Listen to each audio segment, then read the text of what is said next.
Hello student. हम यहाँ पे डिस्कस करने जा रहे हैं रिफंड ऑफ टैक्स को। बेसिकली रिफंड ऑफ टैक्स का क्या मतलब होता है।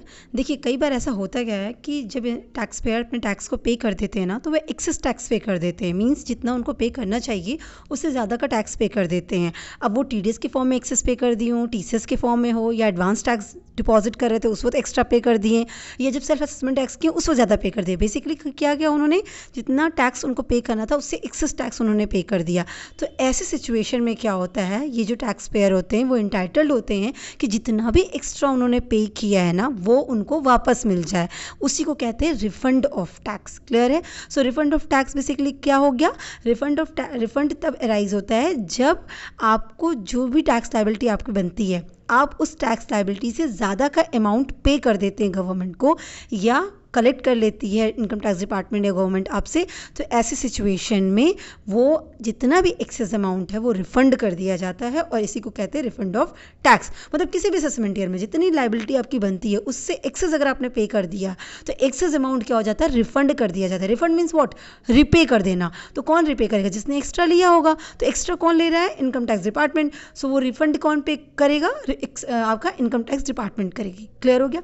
सो इनकम टैक्स एक्ट के अंदर अगर हम बात करें तो रिफंड ऑफ टैक्स के रिगार्डिंग सेक्शन 237 से लेकर 245 तक में जितने भी सेक्शंस हैं उसके अंदर इसके रिलेटिंग सारे प्रोविजंस को मेंशन किया गया। ठीक है, हम यहाँ पे जो कुछ इंपॉर्टेंट चीज़ें हैं वो डिस्कस कर लेंगे। क्लियर हो गया। अब जैसे 237 की बात करें तो वहाँ पे बताया गया कि रिफंड बेसिकली मींस क्या, कब एक्सेस होता है, ये सारी बातें बताई गई। तो इसी तरह हर एक सेक्शन में इन चीज़ों के बारे में डिटेल दिया गया है। तो अब हम कुछ इंपॉर्टेंट बात करते हैं, जैसे कि अगर ये रिफंड की बात हम कर रहे हैं तो रिफंड कब अराइज होगा। ठीक है, एक्सेस टैक्स हम जो पे करते हैं, एक्सेस टैक्स होता कब है। तो देखिए, वो कुछ रीजंस की वजह से होते हैं। जैसे आपने TDS या TCS का जो डिडक्शन करना था वो एक्सेस कर दिया है, मतलब आपका टैक्स डिडक्ट कर लिया गया एक्स्ट्रा। जैसे ना आपकी सैलरी से, मान लीजिए सैलरी कह रहे हैं तो सैलरी से TDS डिडक्ट करना था। अब इनकम टैक्स आपकी जो एम्प्लॉयर है उसने एक्स्ट्रा टैक्स या TDS डिडक्ट करते चले गए, पर जब ईयर एंड हुआ और कैलकुलेशन की गई तो आपकी टैक्स लायबिलिटी कम थी और TDS के फॉर्म में जितना टैक्स कलेक्ट कर लिया गया था वो एक्सेस था। तो जितना भी एक्सेस रहा होगा टैक्स लायबिलिटी तक जितना था उतना ठीक है, पर जितना एक्सेस होगा वो क्या हो जाएगा, रिफंड। तो वो एक्सेस टैक्स हो गया। ठीक, इसी तरह एडवांस टैक्स पे किया जाता है, राइट। मतलब क्वार्टरली आपको पेमेंट करना होता है 4 इंस्टॉलमेंट्स में, राइट। तो ऐसे में क्या हो गया, आपने एजम्पशन करके ही अपनी टैक्स लायबिलिटीज कैलकुलेट की है। ईयर एंड से पहले ही आपको टैक्स लायबिलिटी एस्टिमेट करके एडवांस टैक्स पेमेंट शुरू कर देना पड़ता है। और ईयर एंड में ये हो सकता है कि आपकी टैक्स लायबिलिटी जितना आपने एज्यूम किया था, जितना आपने कैलकुलेट किया था उससे कम हो गई हो। तो ऐसे सिचुएशन में एक्सेस टैक्स आप पे कर चुके होते हैं तो वो भी क्या हो जाता है, आपका रिफंड होने की बात आती है। तो ये सब एक्सेस टैक्स के रीजंस होते हैं।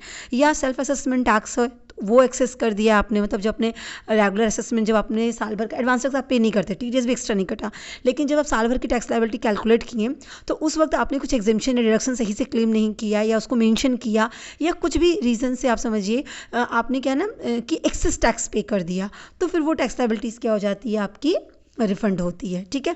या इसके अलावा DTA के केस में, अब DTA के केस क्या हो गया, डबल टैक्सेशन अवॉइडेंस एग्रीमेंट होता है DTA। तो अगर इस केस में भी क्या होता है कि अगर DTA का केस होता है तो भी आपको रिलीफ मिलती है, उस वक्त भी एक्सेस जो है वो पे किया जाता है। Basically double taxation agreement avoidance agreement क्या होता है, ये 2 कंट्रीज़ के बीच में होता है। जैसे फॉरेन कंट्रीज़ में आपने कोई टैक्स पे किया और सेम इनकम पे आपको इंडिया में भी टैक्स पे करना पड़ेगा, तो ऐसी चीज़ों को अवॉइड करने के लिए बात होती है। तो ऐसे में जो रिलीफ मिलता है वो एक्सेस हो जाता है, तो फिर वो रिफंड होता है। ठीक है। इसके अलावा रेक्टिफिकेशन ऑफ अर्लियर असेसमेंट। अब जैसे कोई गलती आपने गलत कैलकुलेशन कर ली थी, ठीक है, या कोई डिडक्शन आपने नहीं क्लेम किया था, या मतलब कोई भी ऐसा रीज़न था जिसकी वजह से आपने पहले कभी एक्सेस टैक्स पे कर दिया था, या गलत कैलकुलेशन वगैरह कर दी थी, कुछ करेक्शन था, ठीक है, कुछ एरर था। तो अगर उस एरर वगैरह को जब कैलकुलेट किया गया और टैक्स को करेक्ट किया गया तो ये देखा गया कि आपकी लायबिलिटी कम की बन रही थी और आपने पहले बहुत ज़्यादा पे कर दिया था, तो ऐसे केस में भी जो एक्स्ट्रा अमाउंट है वो क्या हो जाएगा, रिफंड।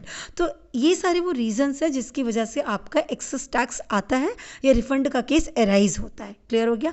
अब रिफंड क्लेम कब करेंगे, तो देखिए जब रिफंड क्लेम करने की बात आती है तो बोला गया कि सेक्शन 139 के अंदर जब आप अपना, मतलब सेक्शन 139 आपको टाइम लिमिट बताता है, ड्यू डेट्स बताता है।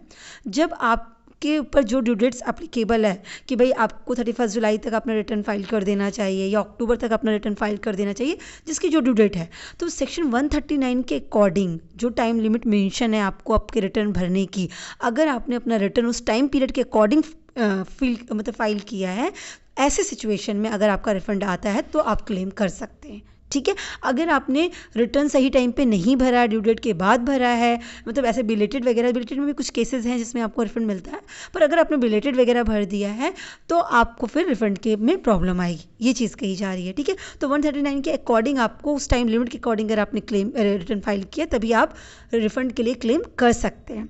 अब जो रिफ़ंड की प्रोसेसिंग होती है ना, वो टैक्स डिपार्टमेंट कब शुरू करती है, जब आप अपना जब रिटर्न भरते हैं उसको ई वेरीफाई कर लेते हैं, तभी जाके रिफंड की प्रोसेसिंग टैक्स डिपार्टमेंट के द्वारा स्टार्ट की जाती है। क्लियर है?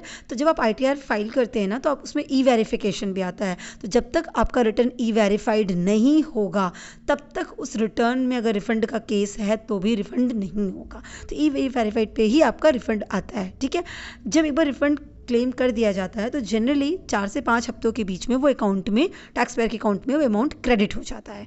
क्लियर है? तो इस तरीके से आपका रिफंड का होता है।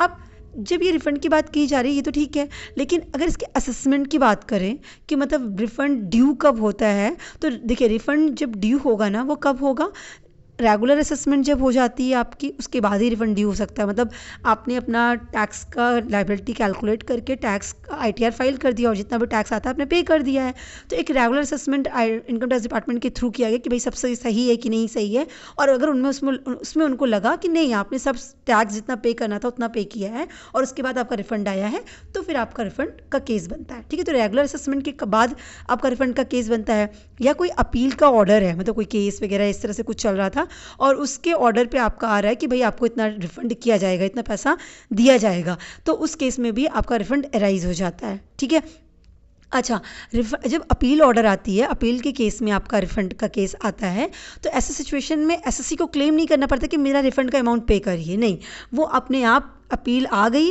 उसका ऑर्डर पास हो गया तो उस हिसाब से अपने आप आपके अकाउंट में कर दिया जाएगा। इवन इंटरेस्ट भी अगर बात करें तो अपील वाले केस में एडिशनल 3% का इंटरेस्ट पे किया जाता है। ठीक है, अगर डिले किया गया तो, मतलब रिपे करने में रिफंड डिले किया गया तो अच्छा खासा इंटरेस्ट अमाउंट दिया जाता है, या रेक्टिफिकेशन ऑर्डर आता है तब आपका रिफंड स्टार्ट होता है। ठीक है, मतलब कि कुछ गलतियाँ थी, जब करेक्शन हो गया और लाइबिलिटी आपकी रिड्यूस हो गई तो फिर आपका रिफंड अराइज हो जाएगा। तो जैसे ही आपका रिफंड ड्यू हुआ तो असेसिंग ऑफिसर की वो बन जाती है, रिस्पॉन्सिबिलिटी बनती है कि बिना किसी डिले किए आपका रिफंड आपको रिपे किया जाए। यहाँ तक ठीक है। अब अगर with in a time limit आपका रिफंड नहीं पे किया गया इनकम टैक्स डिपार्टमेंट के थ्रू, तो क्या होगा, तो आती है बात इंटरेस्ट की, कि आपके इनकम टैक्स के अमाउंट पे जो रिफंड का अमाउंट था उस पर आपको इंटरेस्ट मिलेगा, जो कि सेक्शन 244A में डील किया गया है। ठीक है, बात समझ में आ रही है ना? रिफंड का क्या है, आपने एक्स्ट्रा पैसा दे दिया है, आपको देना था 10,000 का टैक्स पे करना था और आपने 15,000 का टैक्स पे कर दिया, तो 5,000 जो एक्स्ट्रा टैक्स आपने पे किया वही रिफंड होने वाला है। ठीक है, अब अगर रिफंड सही टाइम पे उन्होंने नहीं कर दिया आपके अकाउंट में क्रेडिट, तो इस 5,000 पे भी उनको, मतलब इनकम टैक्स डिपार्टमेंट को, आपको इंटरेस्ट भी पे करना पड़ेगा। वो आपको इंटरेस्ट देंगे कि भाई हम आपका 5,000 नहीं दे पाए हैं तो 5,000 प्लस इंटरेस्ट लीजिए आप मुझसे, मतलब समझिए इस तरह से चीज़ें कही जा रही हैं। सो ये बात हो रही है interest on income tax refund की। तो जब रिफंड ड्यू होता है या रिफंड राइज होता है तो टैक्स पेयर का टाइम लिमिट, जो भी टाइम लिमिट है उसके अकॉर्डिंग वो डिपॉजिट हो जाना चाहिए। अब अगर रिफंड अराइज हुआ है, चाहे वो TDS की वजह से हुआ हो, चाहे TCS की वजह से हुआ, एडवांस टैक्स की वजह से हो, सेल्फ असेसमेंट टैक्स की वजह से हो, किसी भी वजह से आपका अगर टैक्स रिफंड का केस अराइज हुआ है, ठीक है, तो वो टैक्स पेयर और आपका रिफंड का अमाउंट सही टाइम पर डिपॉजिट नहीं किया जा रहा है आपके, तो ऐसी केस में जो टैक्स पेयर है वो इंटाइटल्ड है इंटरेस्ट के लिए भी। अब इंटरेस्ट कितना मिलेगा, 0.5% फॉर एवरी मंथ और part of the month. Clear है? अच्छा, अपील ऑर्डर के केस में ये 3% का हो जाता है। ये बात समझ में आ रही है? सो इंटरेस्ट भी आपको इनकम टैक्स डिपार्टमेंट देती है, रिफंड के अमाउंट के साथ इंटरेस्ट भी आपको पे किया जाता है, ये याद रखिएगा। ठीक है, कुछ लोग कहते हैं ना साल भर तक रिफंड नहीं आया, तो अगर साल भर तक आपका रिफंड नहीं आया तो सिर्फ रिफंड का अमाउंट ही नहीं आएगा, रिफंड के साथ साल भर का इंटरेस्ट भी आपको मिलेगा। ठीक है, ये चीज़ें हो गई। अच्छा, अब टैक्स पेयर इंटरेस्ट के लिए इंटाइटल तब नहीं होगा जब रिफंड की जो प्रोसीडिंग हुई है वो प्रोसीडिंग डिले इसलिए हुई क्योंकि कहीं ना कहीं उसके पीछे जिम्मेदार कौन था, आपका टैक्स पेयर, खुद वो टैक्स पेयर जिम्मेदार था, इसलिए रिफंड डिले हुआ। तो ऐसे सिचुएशन में आपको इंटरेस्ट नहीं मिलेगा। ठीक, अब मोड ऑफ रिफंड कैसे होगा, रिफंड कैसे पे किया जाएगा? तो जो रिफंड इशू किया जाता है वो या तो डायरेक्ट क्रेडिट कर दिया जाता है नेफ्ट या आरटीजीएस के थ्रू आपके अकाउंट में, या कुछ रेयर केसेस में चेक भी इशू किया जाता है। जो टैक्स पेयर है ना, उसको ये इंश्योर करना पड़ता है जब आप आईटीआर फाइल करते तभी, कि अपना कोई एक बैंक डिटेल्स जो है उसको आप प्री वैलिडेट करके, मतलब उसको वेरीफाई करवा के आप अकाउंट में अटैच कर दीजिए, मतलब इनकम टैक्स जहाँ आपका लॉगिन वगैरह होता है वहाँ पे अटैच कर दीजिए। तो उसी अकाउंट में आपका क्या आ जाता है, आपका रिफंड अमाउंट आ जाता है। आई होप आपको पूरा क्लियर होगा कि रिफंड ऑफ टैक्स कैसे होता है, कैसे असेसमेंट होता है, कैसे पेमेंट होता है। So wish you all the best. Thank you so much.